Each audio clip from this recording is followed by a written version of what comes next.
2017 मध्ये 82 जागा भाजपला होत्या, 84 जागा शिवसेनेला होत्या.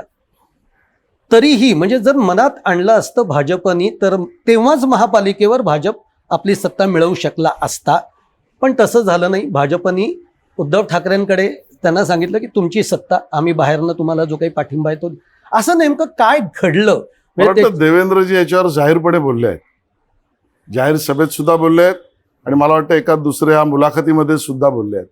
मी माझं मत सांगेन की आम्ही मैत्री जपली, शेवटपर्यंत जपली. उद्धवजी स्वार्थ आणि अहंकारामध्ये दरवेळेला वागले, पण भारतीय जनता पक्षाने मैत्री कधी सोडली नाही. अगदी 2014 ते 19च्या काळामध्ये अशी वेळ आली ज्यावेळेला शरद पवारांची राष्ट्रवादी काँग्रेसचा युनायटेड ही महायुती बरोबर येईल, सरकारमध्ये येईल, त्याही वेळेला आम्ही उद्धवजींच्या पक्षाला सोडू शकत नाही, ही भाजपची भूमिका होती. त्यावेळेला शरद पवारांच्या पक्षाचा आग्रह तुम्ही उद्धवजींच्या पक्षाला सोडा हा होता. आणि स्वार्थ कसा खेळ खेळतो बघा, उद्धवजींनी आम्हाला सोडलं आणि पवारांकडे गेले.